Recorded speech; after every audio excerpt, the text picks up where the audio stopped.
All right, so get ready, because today we're going somewhere pretty unexpected. Oh, Yeah, we're going deep on this article. It's called The Erosion of Rights, a Systematic Threat to Democracy. Interesting title. Yeah, and it's from a source I bet you'd never guess. Let's hear it. The Church of Tinkerbell. Whoa. Okay. Right, not exactly where you'd go looking for, like, political analysis. Definitely not what I was expecting.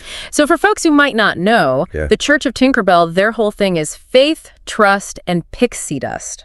Interesting. They're really big on, like, building communities and pushing for social justice. Okay. But what we're really diving into today is their take on how rights are being eroded, especially here in the U.S. Gotcha. So we're seeing how a group focused on spirituality tackles something as complex as, like, democratic backsliding. Exactly. And their article, it argues that there's this, like, deliberate effort happening, you know, to kind of chip away at democracy and even human dignity. And they do it by eroding our fundamental rights. They paint a pretty stark picture. And do they get into specifics about what rights they're talking about? Oh, yeah, they do. One of the big ones is this attack on bodily autonomy, Okay. especially when it comes to reproductive freedom. Makes sense. That'd be a focus. And they go way beyond just saying, oh, they're rolling back rights. Right. They really break it down, you know? They talk about overturning Roe v. Wade. Yeah. And then the mess of different state laws that popped up after. A little patchwork. Exactly. And they highlight how all of this really hits people who already have trouble getting health care the hardest. Oh, absolutely. Like, if you're in a state with really strict laws and can't afford to travel for care, your options are basically non-existent. It's a huge problem, and it makes you think about who these changes actually affect, you know? For sure. The real-world consequences. And it's not even just reproductive rights. The article gets into how voting rights are being undermined systematically, too. Oh, yeah. That's a big one, and it seems like it's getting harder and harder to vote in a lot of places. It really does, and the article brings up tactics like gerrymandering. Ah, yeah, that's where they, like, manipulate the voting districts to benefit a certain party. It's like rigging the game before it even starts. Exactly. And then you've got voter ID laws, which on the surface sound reasonable, but they disproportionately disenfranchise voters who don't have specific types of ID. And those are often minority groups and the elderly. It's like they're putting up these barriers to make it harder for certain people to vote. Yeah, and the article argues this is no accident. It's a strategy to silence certain voices and basically control the outcome of elections. It's a pretty disturbing thought. It is, and then it gets even more intense because the article then connects all of this to the systematic erasure of certain minority groups. Whoa, okay, they're not pulling any punches. Not at all, and they back it up with specific examples. Like what? Well, they talk about all these book bans that are popping up. Oh yeah, I've heard about that. It seems like they're targeting books that deal with race, gender, LGBTQIA plus issues. Exactly, and they say it's all about controlling the narrative, deciding what people are allowed to learn and even talk about. Like they're trying to erase entire chapters of history and lived experience. And it's not just in schools. We're seeing it in the legislation too, like laws specifically targeting the rights of transgender people. Yeah, there's a lot of that going around. It's like this multi-pronged attack to silence and marginalize entire communities. Definitely. And it feels like it's all connected. And that's actually the next point the article makes. It connects this erasure to the dismantling of public services. Oh, wow. So they're saying there's a link between silencing certain groups and then cutting the services that support them. Exactly. And they argue it's a deliberate move to defund and privatize things that should be available to everyone, like healthcare, education, and social safety nets. So basically the things that make a society function. Yeah. And they say it's creating this system where the people who are already the most vulnerable get left behind. And I imagine they tie this into environmental issues as well. You know it. They bring up deregulation and how it hits marginalized communities the hardest because they're often the ones living with the worst pollution and climate change impacts. It's like everything is connected, and those with the least power are bearing the brunt of it all. That's the picture they're painting, and it's pretty bleak. But what I find really fascinating is that the article doesn't just stop at laying out the problems. They try to explain WHY. There seems to be so little pushback. Okay, yeah, that's a good question. Like, why aren't more people up in arms about this? Right, and they point to fear. Fear. Yeah, fear of speaking out and facing consequences. That makes sense. People might be afraid of losing their jobs or even being harassed. Exactly, and then there's the fear of the changes themselves. Like, what do you mean? Like, people might be afraid of what will happen if these rights are actually taken away. Okay, yeah, that fear can be really paralyzing. And on top of fear, they talk about misinformation and lack of awareness. Oh, yeah. That's a huge problem these days. With all the disinformation out there, it's hard to even know what's true anymore. And that makes it really easy to get complacent. Right. Like if you're scared, confused, and maybe you don't even realize how bad things are, it's easy to just look the other way. It's like this recipe for apathy. It is. And it's scary to think about. But the good news is that the article doesn't leave us hanging there. There's more. Oh, yeah. They end with a powerful call to action, urging people to wake up and fight back. Okay, so they're not just doom and gloom. Not at all. They want people to get informed, Okay. speak out, and support those organizations that are on the front lines fighting for human rights. Makes sense. So they're saying we can't just sit back and watch this happen. Exactly. They say we have to participate in the democratic process, whether that's voting or contacting our representatives or even getting involved in local activism. It's a reminder that we actually have power. We can make a difference.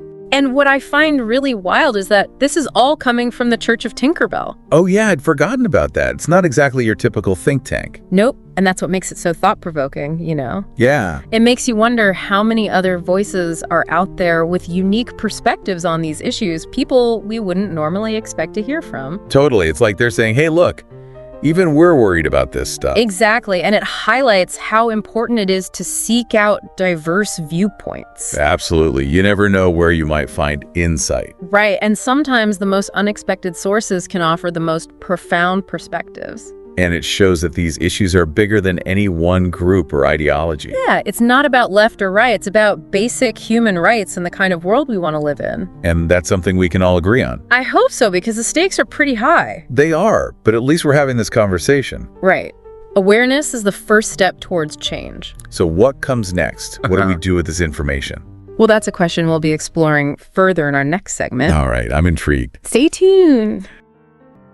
Just take a moment to imagine how someone you don't know, someone completely different from you, might feel. What they might be going through. You don't need to put yourself in their shoes, because you are not them. Instead, see them as a real person with real hopes, dreams, needs, and desires. Someone who is priceless and deserving of life. Someone who might see things very differently from how you see the world, but whose experiences are just as valid as yours. And realize that they are part of humanity. They are part of your world. They are part of your extended family. And they are a part of you. Educate yourself on the issues that affect them the most, whether that is religion or lack thereof, sexual orientation, gender identity, the struggles experienced by others in their minority group, or their mental or physical handicap. And then ask yourself if there's anything you can do to help. And so, this spring and all year long, join with us in cultivating compassion, cultivating your social education, and cultivating care. And let's become better individuals as we work together to make this world a better, brighter, more beautiful place to live. And may Tinkerbell bless you with faith, trust, and pixie dust.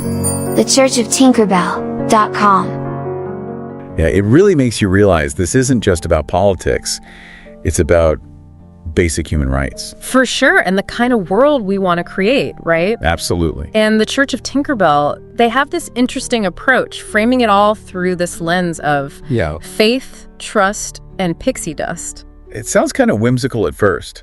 It does, but it speaks to this idea that we can make a more just world if we work together, It's like their version of we've got this, even when things seem super bleak. Exactly. And that ties into their call to action because they don't just leave us with a sense of doom. Right. They offer real steps we can take. So what are some of those steps? Well, they really emphasize awareness. Okay. Like we have to educate ourselves and each other about what's going on. Yeah, that's a good starting point. And they talk about finding our voice, speaking out against injustice, and supporting organizations that are fighting these battles. So it's about getting involved on multiple levels. Yeah, and they specifically call out the need to participate in the democratic process, like voting, contacting our elected officials, getting involved in local activism. It's a reminder that we're not powerless. We can actually do something. But I think it's also important to acknowledge that this work, it can be emotionally draining, Oh, totally. It's heavy stuff. And the article talks about how fear plays a role in silencing people, and I think a lot of us feel that. Yeah.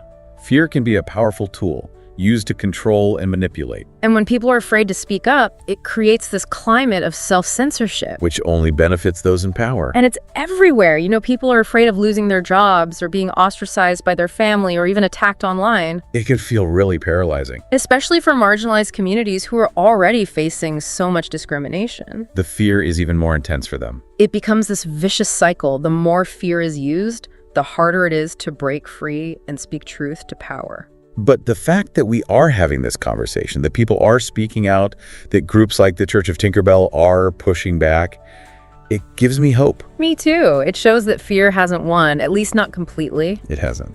But it does make you wonder, how do we stay engaged without burning out?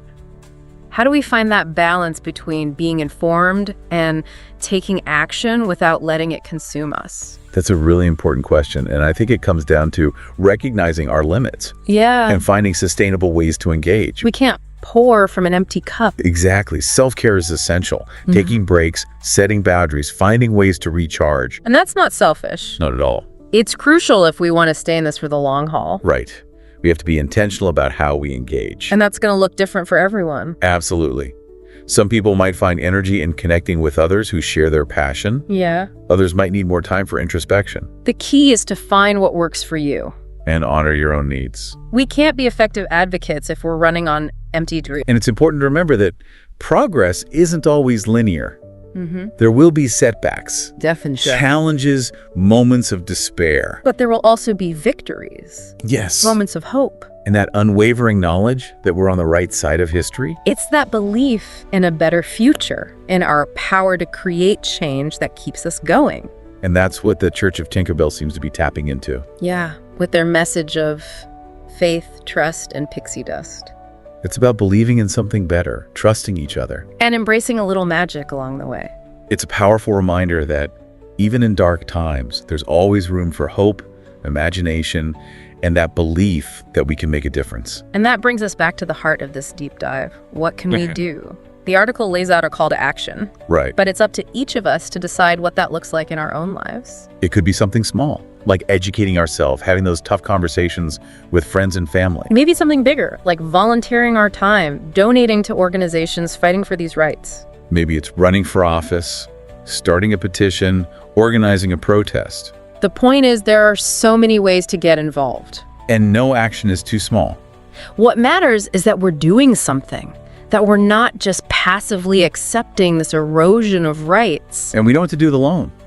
Right, there are tons of organizations and individuals out there working towards a more just world. Connect with them, learn from them, support them. We're stronger together. And remember, this work isn't about achieving some big final victory. Yeah. It's an ongoing process, a journey that requires constant vigilance, courage, and compassion. And it's a journey worth taking. Yeah, it's that commitment to the long game, to actually building something better that really stood out to me about the Church of Tinkerbell. Yeah, they managed to be both thought-provoking and hopeful, which is kind of rare these days. Right, like faith, trust, and pixie dust. It's a little cheesy, but it makes you think. It does. It's like they're not ignoring how serious things are, but they're not giving in to despair either. Exactly. It's like they're saying, hey, things are tough, but don't forget about hope, about community, about the good that can happen when we all pull together.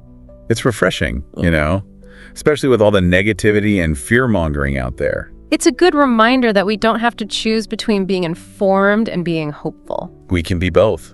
In fact, I'd argue that hope is like fuel for creating real change. Absolutely. Without it, it's easy to get cynical and then nothing changes. And so that brings us back to you, dear listener. Oh. We've covered some heavy stuff in this deep dive, but we want to leave you feeling empowered, not defeated. Right. So what are you taking away from this? What really resonated with you? Was it the tactics used to erode rights or the impact on real people? Was it that call to action, the reminder that we all have a part to play? Or maybe it was something else entirely, something we didn't even touch on. Whatever it is, we encourage you to think about it, reflect on it, And most importantly, act on it. because this fight for human rights, it's ongoing. Yeah, it's like a relay race, each generation passing the baton. And as we pass that baton, let's remember what we've learned, the progress we've made, and that belief that a better world is possible. So go out there, sprinkle a little pixie dust, and never stop believing in change. We'll be right here with you. Keep diving deep into these important issues and exploring what a brighter future could look like. Absolutely. Thanks for joining us on this deep dive. Yeah, thanks for listening. Until next time, keep learning, keep questioning, and keep fighting for what's right.